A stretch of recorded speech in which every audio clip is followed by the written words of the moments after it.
Bapak, Ibu, Saudara sekalian, mari kita awali dalam doa pemberitaan firman Tuhan. Bapa Surgawi, dalam nama Yesus, hati kami melimpah dengan ucapan syukur sebab anugerah Tuhan yang memungkinkan kami tetap hidup, kami tetap semangat, kami survive karena anugerah Tuhan melimpah atas kami. Bapa, izinkan hamba-Mu memberitakan firman-Mu dengan segala persiapan yang sudah hamba-Mu siapkan. Lebih daripada itu, Allah Roh Kudus menyertai hamba-Mu, berkuasa atas pemberitaan firman, serta Engkau yang menguduskan segenap tubuh jiwa roh hamba-Mu. Demikian Kau menguduskan semua umat ketebusan-Mu, supaya kami dilayakkan oleh Tuhan. Dan kami percaya firman yang sebentar lagi hamba-Mu sampaikan menjadi berkat bagi kami semuanya. Terima kasih Bapa di surga. Dan Engkau yang menjadi pusat pemberitaan firman Tuhan dari awal sampai akhirnya. Allah Roh Kudus yang mengambil alih beritaan firman Tuhan ini. Terpujilah nama dari kekal sampai kepada kekal. Hamba siap memaparkan firman Tuhan demi satu nama yang ajaib, yaitu Tuhan Yesus Kristus, penebus jiwa kami. Haleluya, haleluya, amin. Haleluya, haleluya, shalom Bapak Ibu Saudara sekalian. Apa kabar hari ini? Doa dan harapan saya tetap kabar baik, tetap sehat, tetap semangat, tetap survive. Dan Anda dan saya adalah orang-orang yang lebih dari seorang pemenang. Puji Tuhan. Saudara-saudara dikasih Tuhan, senang sekali hari ini Tuhan izinkan kita dapat beribadah dan berinteraksi melalui firman Tuhan. Pastikan setiap kita dapat memberikan perhatian penuh kepada firman Tuhan, agar supaya firman Tuhan itu benar-benar menjadi berkat bagi kita semuanya. Judul firman Tuhan hari ini adalah Paskah membebaskan dari kuasa kematian. Sekali lagi, Paskah membebaskan dari kuasa kematian. Saya akan membacakan nats firman Tuhan dari Injil Markus pasal 16 ayat 1 sampai 8. Demikian pemberitaan firman Tuhan. Kebangkitan Yesus. Setelah lewat hari Sabat, Maria Magdalena dan Maria ibu Yakobus serta Salome membeli rempah-rempah untuk pergi ke kubur dan meminyaki Yesus. Dan pagi-pagi benar pada hari pertama minggu itu, setelah matahari terbit, pergilah mereka ke kubur. Mereka berkata seorang kepada yang lain, "Siapa yang akan menggulingkan batu itu bagi kita dari pintu kubur?" Tetapi ketika mereka melihat dan dekat, tampaklah batu yang memang sangat besar itu sudah terguling. Lalu mereka masuk ke dalam kubur dan mereka melihat seorang muda yang memakai jubah putih duduk di sebelah kanan. Mereka pun sangat terkejut. Tetapi orang muda itu berkata kepada mereka, "Jangan takut, kamu mencari Yesus orang Nazaret yang disalibkan itu. Dia telah bangkit, dia tidak ada di sini. Lihat, inilah tempat mereka membaringkan dia. Tetapi sekarang pergilah, katakanlah kepada murid-muridnya dan kepada Petrus, ia mendahului kamu ke Galilea. Di sana kamu akan melihat dia seperti yang sudah dikatakannya kepada kamu." Lalu mereka keluar dan lari meninggalkan kubur itu, sebab gentar dan dahsyat menimpa mereka. Mereka tidak mengatakan apa-apa kepada siapapun juga karena takut. Dengan singkat mereka sampaikan semua pesan itu kepada Petrus dan teman-temannya. Sesudah itu Yesus sendiri dengan perantaraan murid-muridnya beritakan dari timur ke barat berita yang kudus dan tak terbinasakan tentang keselamatan yang kekal itu. Amin. Haleluya, haleluya, puji nama Tuhan. Sungguh saudara dan saya umat yang berbahagia. Kita sungguh bersyukur hari ini bukan saja karena Tuhan izinkan kita tetap hidup dan bisa untuk beribadah dan memperingati hari Paskah, hari kebangkitan Yesus Kristus, di mana pada hari Jumat yang kemarin kita juga memperingati hari kematian Yesus. Dan hari inilah hari yang ketiga menurut perhitungan orang Yahudi. Maka kemudian Yesus bangkit dari kematian. Sungguh ini suatu berkat yang sangat besar. Sungguh peristiwa yang sangat menyakjubkan. Sungguh suatu peristiwa yang sangat spektakuler. Peristiwa yang sungguh ajaib, yang belum pernah terjadi di dunia sebelumnya. Dan inilah peristiwa kebangkitan Yesus Kristus. Dan judul firman Tuhan sekali lagi adalah Paskah, membebaskan dari kuasa kematian. Saudara-saudara yang dikasihi Tuhan, Yohanes Markus selaku penulis Injil Markus ini merupakan orang Kristen generasi pertama setelah para murid Tuhan Yesus menjadi orang-orang yang memberitakan tentang Kristus. Yohanes Markus adalah anak rohani dari Rasul Petrus, salah satu rasul dari 12 murid Tuhan Yesus. Kemudian Yohanes Markus ini juga merupakan rekan sekerja dengan Barnabas, yang juga salah satu murid dari 12 rasul. Kemudian waktu berikutnya Yohanes Markus ini juga menjadi rekan sekerja Rasul Paulus. Saudara-saudara yang dikasihi Tuhan, Injil Markus merupakan Injil yang pertama-tama ditulis dari keempat Injil di dalam Alkitab, yakni Injil Matius, Markus, Lukas, dan Yohanes. Diperkirakan penulisan Injil Markus ini berkisar tahun 55 Masehi sampai 65 Masehi. Kemudian Injil Markus ini dialamatkan kepada orang-orang Roma yang sudah menjadi Kristen, yang sudah percaya kepada Yesus Kristus, dan juga kepada orang-orang dari bangsa-bangsa non-Yahudi, dan mereka sudah percaya kepada Yesus Kristus sebagai jemaat mula-mula, sebagai orang-orang yang baru percaya kepada Yesus Kristus. Kesanalah Injil Markus ini mula-mula dialamatkan.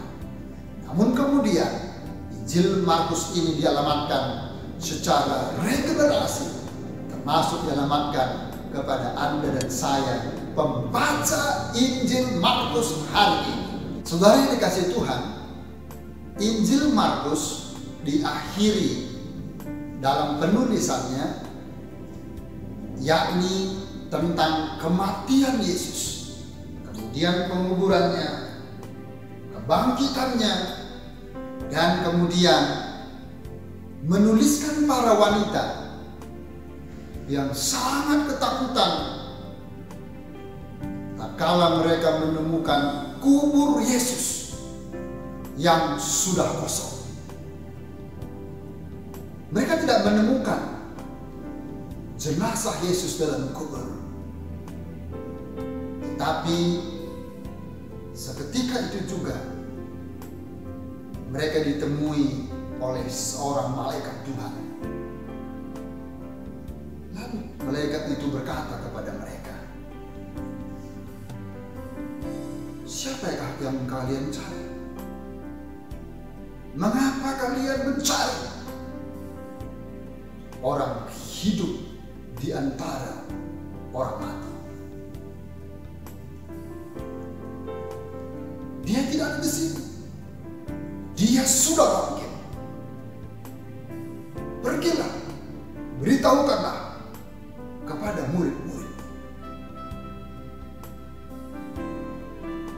Saudara-saudara,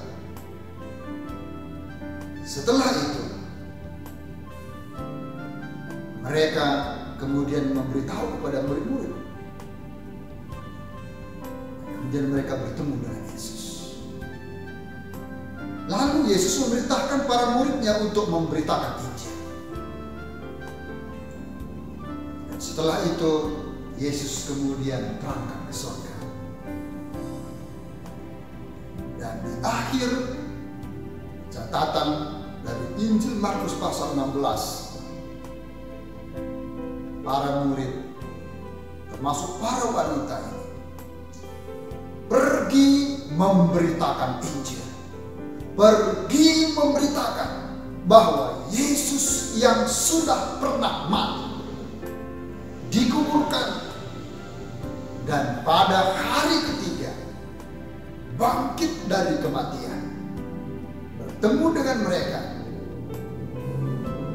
Dan Yesus berpesan kepada mereka, "Beritakanlah Injil." Mereka pun pergi memberitakan Injil. Saudara yang dikasihi Tuhan, satu hal yang sangat penting menjadi catatan berkaitan tentang kebangkitan Yesus, berkaitan tentang Paskah hari itu adalah Injil Markus mencatat dengan jelas peristiwa tentang kematian Yesus. Dan itu ditempatkan di akhir dari Injil Markus. Pertanyaannya adalah, mengapa kematian Yesus begitu penting? Sekali lagi, mengapa kematian Yesus Kristus sebagai manusia sungguh sangat penting? Banyak orang di sepanjang sejarah, di sepanjang regenerasi, telah mencoba untuk menyangkal kebangkitan Kristus dan menolak tentang kematian Yesus. Tidak sedikit keyakinan di dunia ini mengajarkan bahwa Yesus memang naik, tetapi mereka menolak gagasan tentang kematian Yesus. Banyak orang percaya kematian Yesus tidaklah lebih dari sekedar ilustrasi dan tidak aktual. Namun harus diingat bahwa orang Romawi telah menyempurnakan penyaliban pada saat kematian Yesus di kayu salib, dan tidak mungkin bagi siapapun untuk meninggalkan salib Romawi itu hidup setelah mereka disalibkan. Orang Romawi memastikan setiap orang yang disalibkan sebagai seorang penjahat menurut pemandangan mereka. Maka orang yang disalibkan itu tidak akan pernah dibiarkan hidup-hidup untuk dilepaskan, untuk diturunkan. Tetapi mereka memastikan orang yang disalibkan itu benar-benar harus sampai mati. Itu sebabnya lazimnya orang yang disalibkan, jikalau belum meninggal, maka kemudian kakinya dipatahkan untuk mempercepat kematian oknum yang disalibkan itu.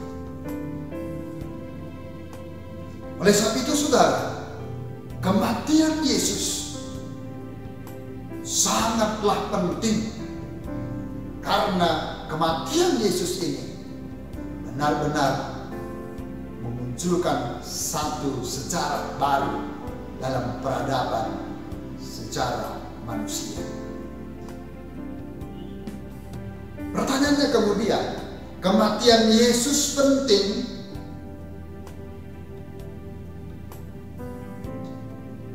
karena memiliki alasan yang sangat kuat. Lalu apa alasannya? Sehingga kematian Yesus itu sangat penting.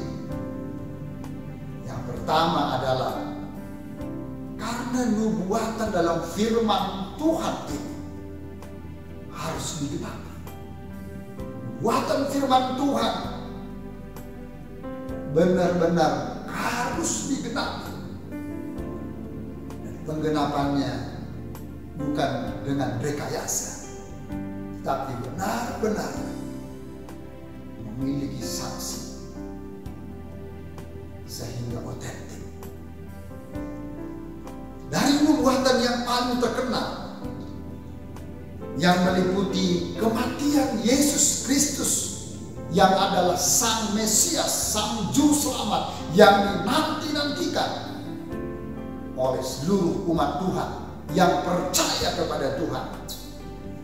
Dalam perjanjian lama ada 2 ayat yang sangat terkenal, yakni kitab Mazmur pasal 22 dan kitab Yesaya pasal 53. Mazmur 22 sangat luar biasa karena tadi dibuatkan beberapa faktor yang terpisah mengenai penyaliban Yesus ribuan tahun sebelum Yesus disalibkan. Inilah beberapa contoh bagaimana tangan dan kaki Mesias atau Yesus akan ditusuk ribuan tahun sebelum Yesus disalibkan.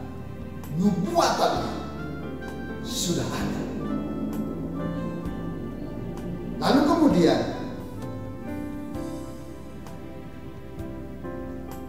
tulang Mesias tidak akan patah meskipun tulang kaki mereka yang disalib biasanya dipatahkan guna mempercepat kematian. Mazmur pasal 22 ayat 17.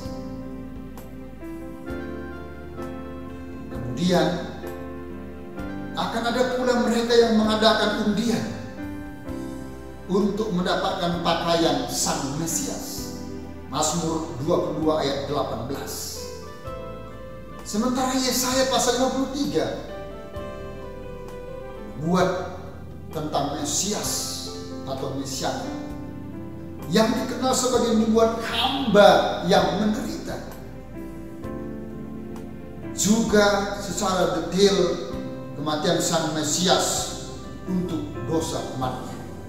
Lebih dari 700 tahun sebelum Yesus dilahirkan, Yesaya menyediakan secara detail kehidupan dan kematiannya, menyampaikan secara terperinci bagaimana kehidupan mulai dari kelahiran dan kematiannya 700 tahun sebelumnya, dan itu digenapi.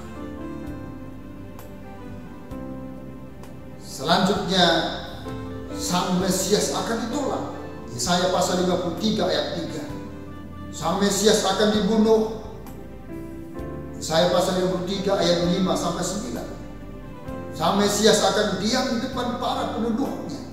Yesaya 53 ayat 7. Mesias akan mati bersama penjahat. Yesaya 53 ayat 12. Jadi saudara-saudara,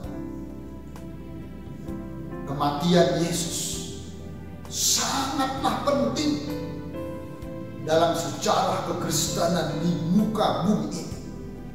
Karena ini merupakan satu esensi bagaimana kemudian kebangkitan Kristus benar-benar terjadi. Sebab kebangkitan Kristus tidak mungkin terjadi jikalau tidak diawali dengan kematian. Tetapi kematian Yesus Kristus benar-benar terjadi, dan pada hari ketiga Allah membangkitkan Yesus sebagai manusia. Dia bangkit, lalu kemudian menampakkan diri kepada para muridnya selama 40 hari. Lalu kemudian Yesus naik ke surga. Dan sebelum Yesus naik ke surga, Yesus memberikan pesan kepada para murid agar supaya mereka memberitakan Injil, memberitakan kabar baik, memberitakan kabar keselamatan yang kekal di dalam Tuhan Yesus Kristus. Saudara-saudara yang dikasihi Tuhan,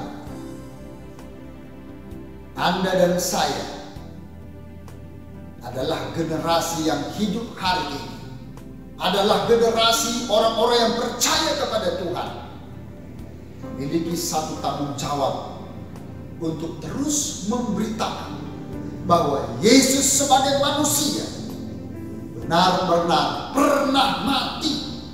Pada hari ketiga Yesus bangkit dari kematian.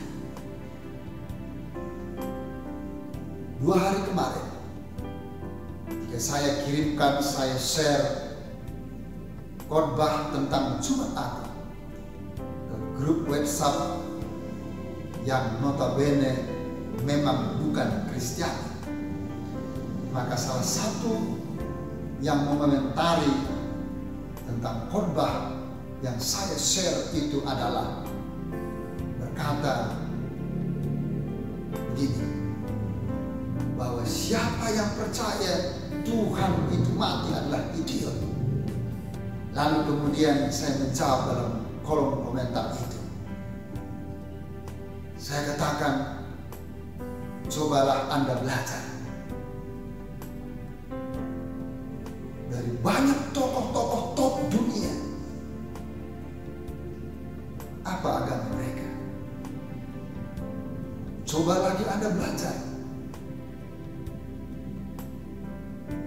dari orang-orang yang menemukan atau sebagai penemu iptek. Apa agama mereka? Dan cobalah Anda belajar agama yang terbesar di dunia. Cobalah Anda perhatikan apa agama mereka. Cobalah juga Anda belajar handphone yang Anda gunakan untuk komen berkata idiot tentang khotbah yang saya sampaikan bahwa Yesus mati. Apakah agamanya? Maka saya akan katakan mereka semua beragama Kristen. Maka kemudian saya katakan, apakah mereka idiot? Saya tidak percaya mereka idiot, karena mereka orang-orang unggul di dunia ini. Yang idiot itu adalah Anda, karena tidak tahu, karena belum mengerti, karena belum percaya kepada Yesus adalah Tuhan Juru Selamat yang dicatat di dalam kitab Injil, yakni firman Tuhan. Sekarang yang kedua, mengapa kematian Yesus penting? Iman tersembunyi menjadi iman yang transparan. Iman yang tersembunyi atau terselubung, sekarang iman yang terungkap atau yang transparan. Saudara, Yusuf meminta jenazah kepada penguasa pada saat itu. Nama penguasa itu adalah Pilatus. Kemudian Pilatus meluluskan permintaan Yusuf. Pilatus memberikan jenazah Yesus kepada Yusuf. Pertanyaannya, siapa sebenarnya Yusuf ini? Meskipun dicatat dalam Alkitab dia seorang yang kaya, rupa-rupanya Yusuf adalah anggota dewan yang dihormati dan seorang Yahudi yang terkemuka pada saat itu. Rupanya dia telah menjadi murid rahasia Yesus. Tidak secara terang-terangan, tidak secara transparan, tapi secara terselubung.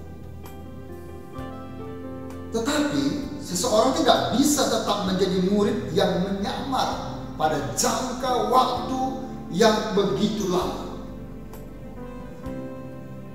Oleh sebab itu, Yesus tidak pernah memanggil siapapun untuk menjadi muridnya secara rahasia.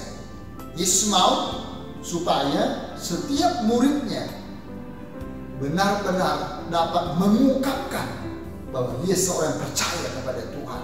Yesus tidak mau secara terselubung. Tapi Yesus mau setiap murid-muridnya benar-benar dapat berkata bahwa dia seorang murid yang sudah percaya kepada Tuhan Yesus Kristus. Benar-benar secara transparan dan tidak ada kata terselubung. Saudara kasih Tuhan, sekarang saatnya sudah tiba bagi Yusuf untuk menyatakan imannya. Dan dengan gerakan yang berani, dia kemudian mengidentifikasi dirinya dengan Yesus di kayu salib. Tubuh Yesus diambil, disiapkan untuk penguburan, dan dimakamkan di kuburan batu yang adalah miliknya sendiri. Saudara, intinya di sini adalah imannya Yusuf yang sebelumnya tersembunyi, yang benar-benar dirahasiakan. Sekarang waktunya dia harus transparan. Waktunya sekarang yang sangat tepat dan baik untuk menyatakan diri bahwa dia juga seorang yang percaya kepada Yesus Kristus dengan semua tindakan. Saudara, apakah Anda seorang murid Tuhan yang sungguh-sungguh transparan, yang sungguh-sungguh mengasihi Tuhan? Buktikanlah dengan tindakan, bukan dengan teori, bukan dengan perkataan, tapi semua tindakan nyata. Anda dan saya adalah orang-orang yang mencintai Tuhan. Selama Tuhan masih mengaruniakan kita nafas kehidupan, selama itu Tuhan memberikan juga kesempatan kepada kita bahwa kita bisa mewujud nyatakan Anda dan saya adalah orang-orang yang mengasihi Dia. Sertakan tindakan Anda, wujudkan tindakan Anda dengan nyata, bukan karena kepura-puraan, bukan karena samar-samar, bukan sebuah kerahasiaan, tapi benar-benar terungkap, benar-benar transparan, yang dapat benar-benar nyata dilihat oleh mata setiap kepala. Puji Tuhan, haleluya. Saudara yang dikasih oleh Tuhan, yang ketiga, mengapa kematian Yesus begitu penting? Para murid ketakutan berubah menjadi pemberani. Sekali lagi, para murid dari Tuhan Yesus sangat ketakutan. Mereka kemudian masuk ke rumah, mengunci pintu-pintu, mereka berdiam di dalam. Mereka berdoa di dalam karena sangat takut ketika Yesus sudah mati. Tetapi sekarang, apa yang kemudian terjadi? Pada hari pertama minggu itu, para wanita, Maria Magdalena, Maria Yakobus, dan Salome mendekati kubur Yesus untuk meminyaki jenazahnya dengan rempah-rempah. Ini adalah kebiasaan Yahudi untuk menunjukkan rasa hormat, ekspresi cinta kasih yang begitu dalam kepada orang-orang yang mereka kasih, dan untuk melawan bau mayat atau jenazah. Di saat mereka mendekati kuburan, mereka melihat batu besar sudah terguling, sudah dipindahkan ke samping. Mereka masuk ke dalam dan menemukan malaikat di sana, dan mereka tercengang. Mereka terperanjat, mereka kaget. takut. Malaikat mendorong mereka untuk tidak takut dan kemudian membuat pengumuman yang mengejutkan. Kamu mencari Yesus dari Nazaret yang disalibkan? Dia telah bangkit. Dia tidak ada di sini. Lihat tempat mereka membaringkannya. Para wanita ini menjadi takut.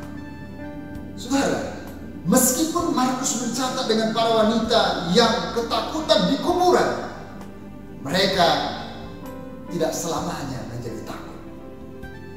Ketakutan mereka digantikan oleh kesaksian yang berani karena mereka tahu.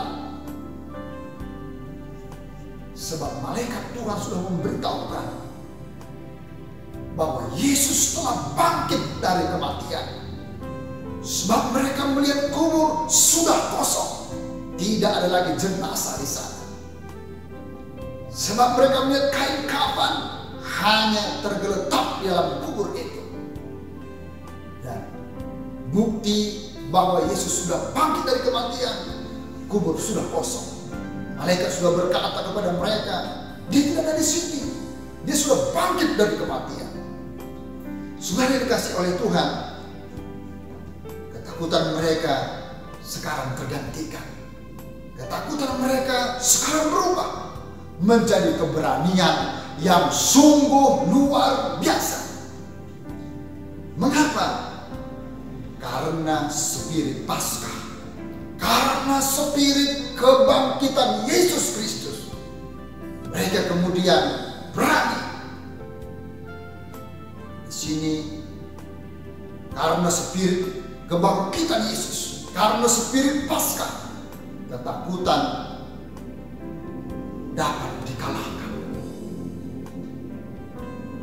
Kekhawatiran, kecemasan, kepanikan, ketakutan dapat dikalahkan oleh spirit kebangkitan Yesus Kristus.